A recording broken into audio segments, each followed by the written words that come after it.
বৃষ্টির মধ্যে আমার সব সময় ভালো লাগে, সেইটা বাসায় থাকতে হোক, তবে বাহিরে যাইতে একটু কষ্ট হয়। বাসায় থাকতে আর খাওয়া দাওয়া করতে বৃষ্টিতে কার না ভালো লাগে বলুন তো। হ্যালো এভরিওয়ান, আসসালামু আলাইকুম, welcome to মুমস kitchen and blog. সকালবেলা উঠেই গরুর মাংস, পোলাও আর বুটের ডাল এইটা দিয়ে আজকে নাস্তা করব। নাস্তায় আরও চা, পরোটা, ডিম এগুলো ছিল, কিন্তু আমার এগুলো খাইতে ইচ্ছা করে নাই, তাই আমি এই রিচ খাবারটাই সকালবেলা খাবো। আর এই খাবারগুলো যেহেতু আমার পছন্দ, তাই এগুলো 3 বেলাই খাওয়া সম্ভব। তবে এইটা 12 মাস 3 বেলা খাওয়া সম্ভব কিনা জানি না, তবে সপ্তাহখানেক আমি মহিন আমরা খাইতে পারবো।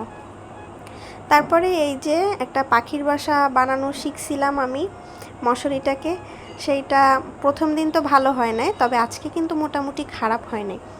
এরপরে হচ্ছে কাঁথা 2টা ভাঁজ করে নিতেছি।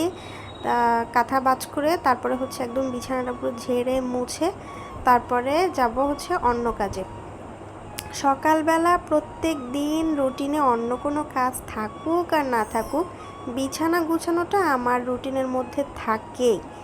আর হচ্ছে ঘুম থেকে উঠে যখন কলেজ যেতে হয়, অনেক দৌড়দৌড়ি থাকে, তার মধ্যেও বিছানাটা গুছানোর টাইমটা কিভাবে যেন বের করেই ফেলি।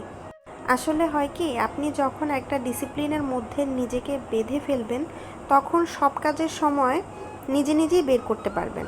তারপরে আজকে পাশের রুমে গেলাম, ওইখানে অনেক বালিশ, কাঁথা, অনেক কিছু এলোমেলো ছিল, কারণ হচ্ছে বেশ কয়েকটা দিন ধরে ওখানে এই বিছানাটা বিছানো ছিল। তারপরে আমার ভাইরা ওইখানে সারাদিন থাকে, গড়াগড়ি করে, তাই ওটার অবস্থা খুবই খারাপ।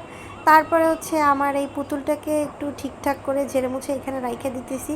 ও ওই আমার ভাইদের সঙ্গে গড়াগড়ি করতে করতে একদম পুরা চাগাবাগা হয়ে গেছে। তারপরে ওকেও একটু ঠিকঠাক করে বসায় দিলাম একটা টেবিলের উপরে, যে এখন থেকে তুই এইখানেই থাকবি। তো তারপরে ওকে একটা ওড়না পরে রেখে আসছি আমি, যাতে করে ওর গায়ে বেশি নোংরা না লাগে। তো এর মধ্যে দেখলাম যে অনেক মেঘ করে গেছে, আকাশ একদম কালো হয়ে গেছে। এখন তো কালবৈশাখী ঝড়, হুটহাট করেই বৃষ্টি শুরু হয়, আবার হুট করেই রোদ ওঠে। তো এরকম সারাটা দিন গেল। সন্ধ্যার সময় আমার ক্রেভিং উঠছিল একটু কাঁচা আম মাখায় খাবো। দুপুরে তো খাওয়া দাওয়া করছি, সেইটা আর ক্যাপচার করতে পারিনি, এত বৃষ্টি ছিল কি আর বলবো।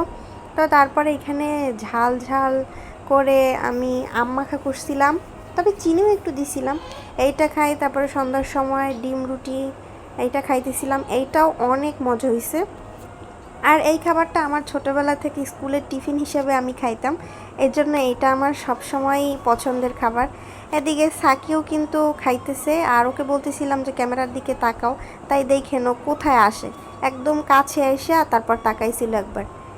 এই যে দেখেন কি ঢংটা দিছিল, ও যে কী পরিমাণ দুষ্টু ভাবতে পারবেন না। তারপর রাতে হাতে একটু মেহেন্দি দেই, এই তো এভাবেই দিনকাল কেটে যাচ্ছে আলহামদুলিল্লাহ। আজ এ পর্যন্তই। Thanks for watching. আল্লাহ হাফেজ।